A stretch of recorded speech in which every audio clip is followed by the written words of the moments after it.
Paige Hurwitz is an award-nominated and winning producer and director of comedy specials, including this year's Michelle Buteau's Welcome to Utopia and Tiffany Haddish's series on Netflix, They Ready. I'm at Noble Gold Derby, here to ask you, Paige, I guess, how have you sort of... how important has diversity been in telling sort of comedy stories and delivering comedy?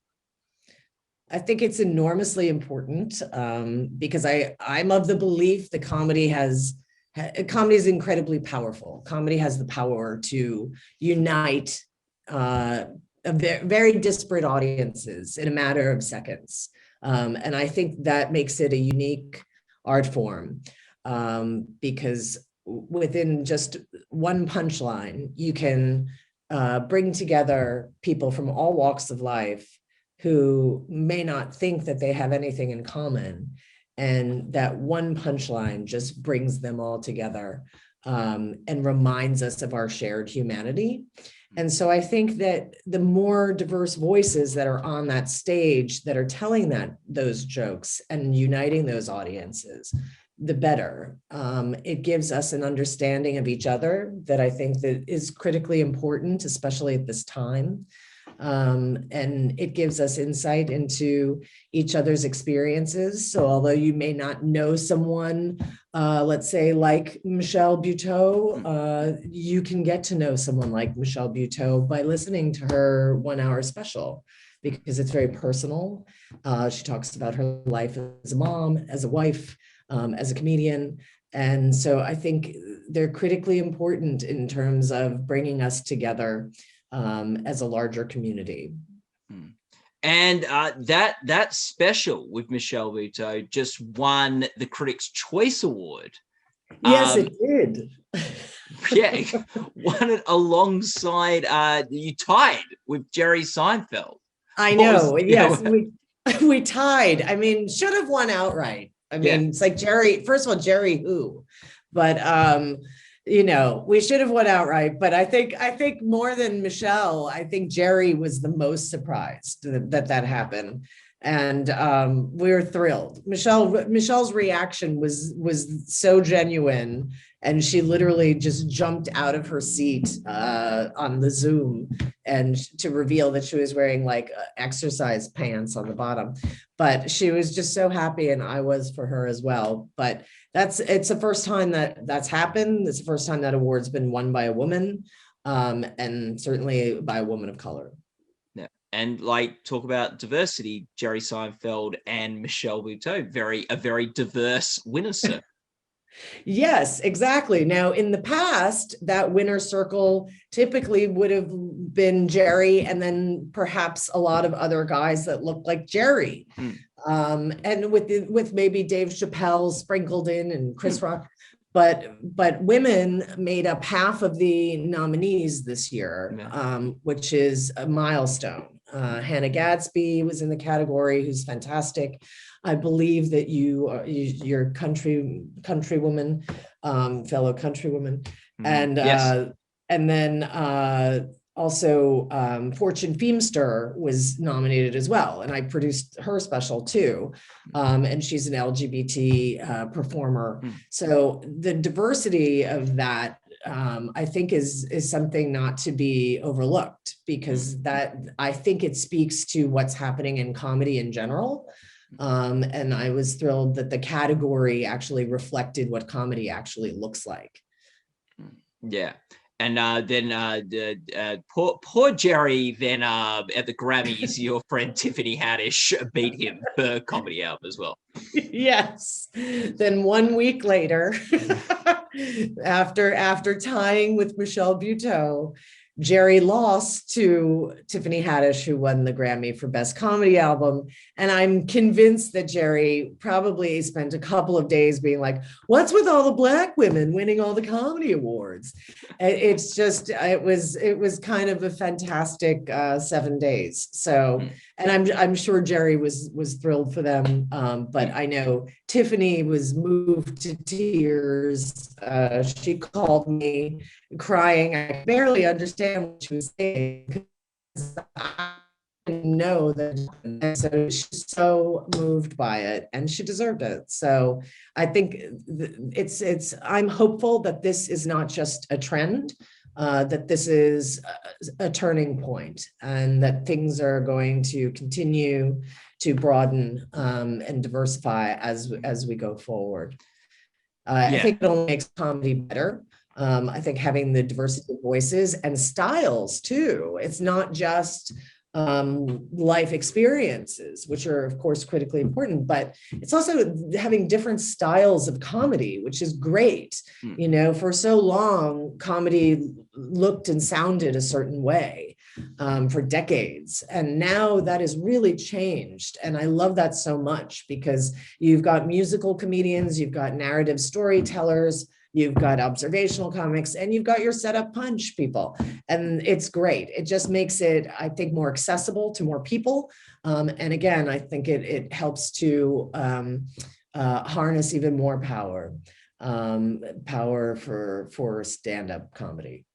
Yeah, and like I think like the great thing with diversity is it's not so much about silencing a particular like group, but just broadening the perspectives that we're hearing. Like, you know, Jerry Seinfeld's going to be okay moving forward. I'm sure he'll continue to win awards from time to time. He's won a few in the past, but it's nice that to have a more broad reflection and have not just a comedy world, but a TV world that reflects the diversity that's in the sort of audience of comedy. Yes, exactly. I think that's such a good point to make, Matt, that it's not about silencing anybody. It's about expanding the room. It's about expanding who's sitting at the table, or in this case, who's standing on the stage. And that's, I think, only makes comedy better. And as you pointed out, Jerry's going to be just fine. He's Jerry. He's brilliant. But there are now more opportunities opening up for not just Tiffany and Michelle, but then also, you know, Miss Pat, who's a special I'm producing now for Netflix, and for Fortune Feimster, and for so many people that are coming up through the pipeline who are the next generation. And they're not overnight sensations either. They've been at it. Michelle, for example, I first met Michelle 19 years ago when we were doing stand-up together in New York, and we've been friends ever since. So, you know, it's not like this just happened for her, but it's just that her chance is so long overdue. And that's really, I think, the difference is, you know, Tiffany as well. She's been doing stand-up since she was 17 years old. Fortune has been doing stand-up for well over a decade. They're finally getting their chance. And I think that's where things are changing, because it used to take so much longer for women, for people of color, to get those opportunities, because there'd be one spot, you know? And so it'd be like, okay, we're doing specials, and we have, you know, we're going to have these 4 guys, and then we should throw in a woman. You know, is there a woman we could get? Is there a woman of color? You know, is there a gay person? You know, and that would be the one spot. But now, because we're opening up and we're having more spots and comedy's become more popular, more and more people are getting their opportunities, and hopefully they're not having to wait 18, 20 years to get that chance.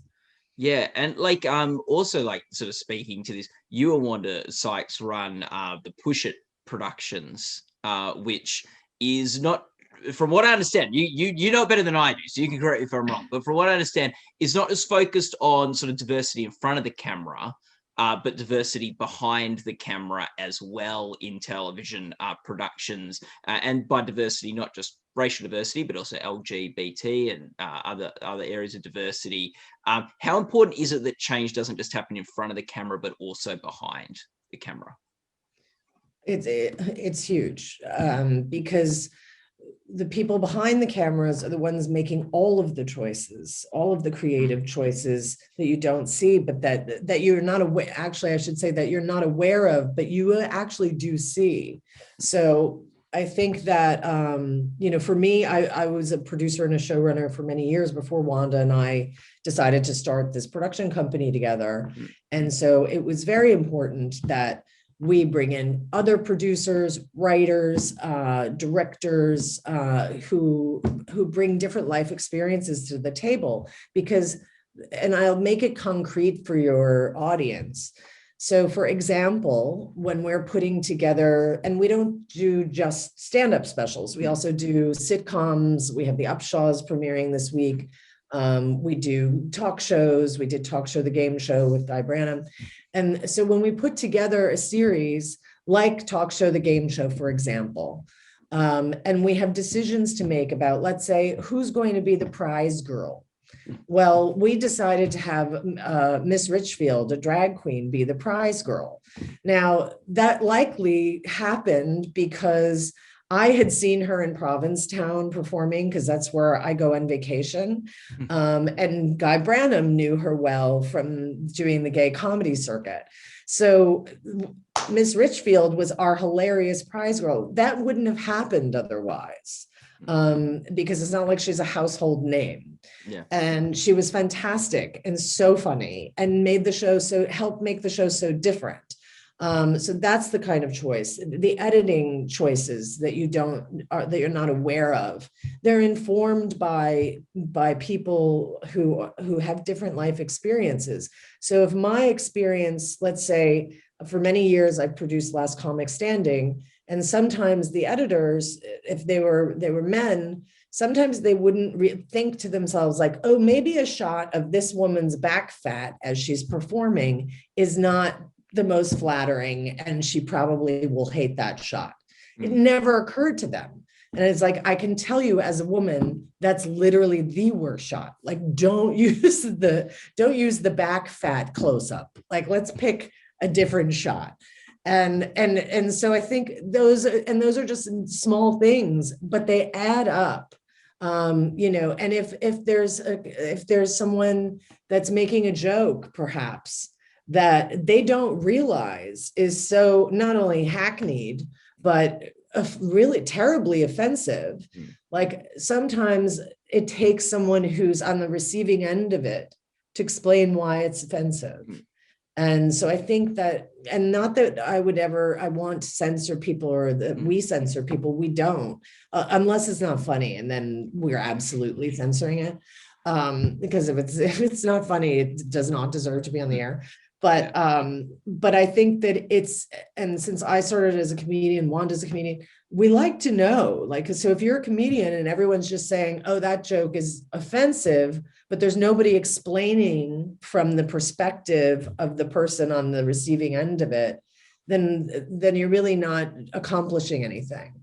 But if I can sit with a comedian as a producer and say, listen, as a gay woman, I'm going to tell you why maybe you want to massage this joke a little bit. I get what you're trying to say, and it's really funny, but there are a couple of word choices in here that will turn off this whole group of people. And ultimately, that's not what you want to do. You want to try and bring everybody into the tent and get everybody laughing.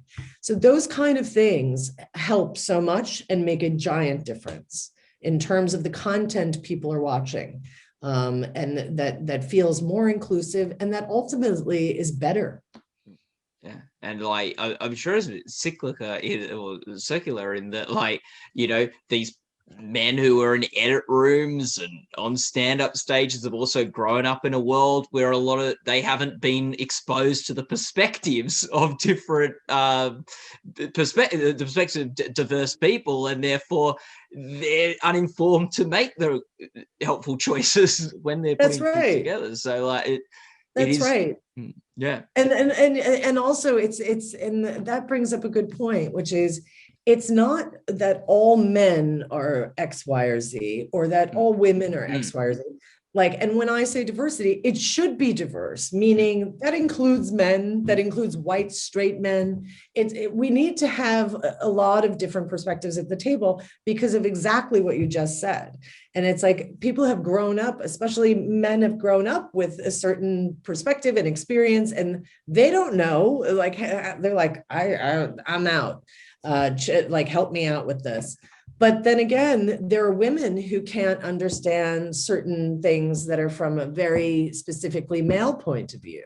So we need to have everybody at the table and everybody ultimately working on shows together. And so, like you said, it's not about silencing or subtracting, it's about broadening. Yeah. In They Ready, the after show, some of the comics talk about how they feel like they can get caught in the Chitlin circuit. Do you see any parallels with that sort of concept and idea to the world of television production? Yeah, I do. First of all, I really want to commend you on your pronunciation of Chitlin. Oh, it was okay. Yes, it was excellent. As an Australian, that's great. But yeah, I mean, I think it extends to every facet, especially of American life and American business. I think, and ultimately, entertainment is a business. So it certainly isn't a stretch to realize that it definitely permeates into comedy and television production. So I think you'll see that, you know, for many years, television in the United States was also sort of segregated. And still in some ways it remains segregated. I think there are a lot more shows though that try now to appeal to a broader audience, but you would see specifically, you know, Black driven shows intended for Black audiences on a network that is a Black network.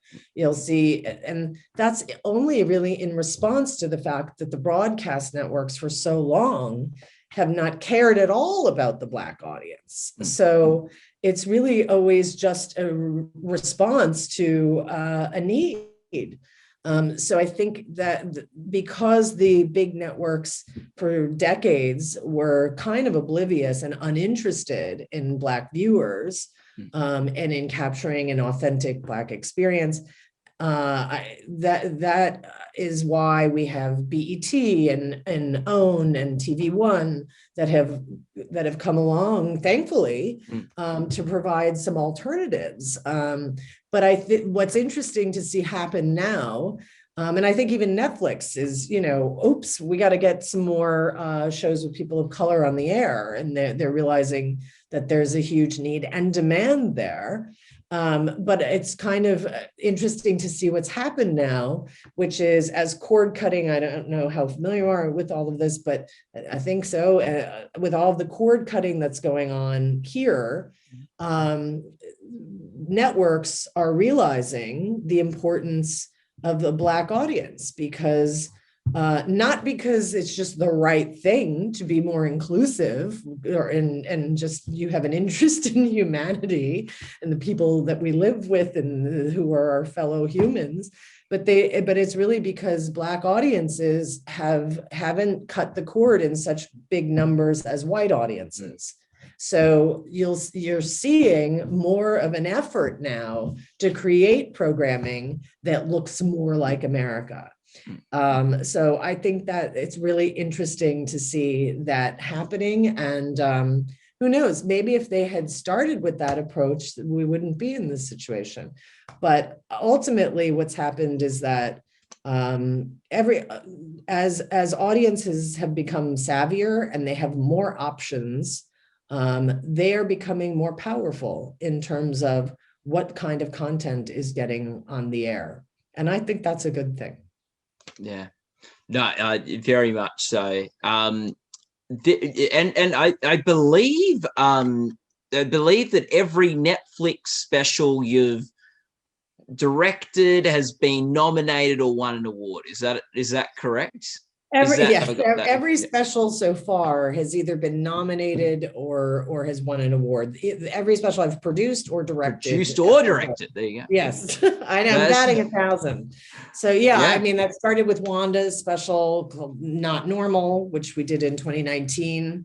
That was such a brilliant special, and I hope if people haven't watched it, they would decide to watch it now. And then of course Tiffany Haddish's special Black Mitzvah, then the series They Ready, which now is in season 2. And then of course Michelle Buteau's special, then Fortune Feimster's special. It's a pretty good track record, I would say. I'd say I'm pretty good at it.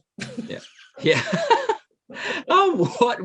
What you talked about how important choices were for people behind the camera. For let's focus on your projects this year, They Ready and Welcome to Buteau. Could you just name one choice that you made in either of those that you think was the most important choice? Does it have to be the most important? No, just a choice. Just a choice. Any choice you made. So I'm gonna give you a couple of choices. Okay. So for Michelle, like for example, Michelle tells a very dirty joke at one point in her set. Mm-hmm. And I was like, really, are you sure you want to tell this joke? And we debated about it. And she said, yes, it kills, people love it. And I said, all right. And it's not my favorite kind of humor. And she knows that about me. So I was like, all right, fine. And I knew Michelle's mother was going to be in the audience at the show. So I purposefully sent a camera into the audience to cover her mother during that joke, because I knew that Michelle's mother would hate that joke.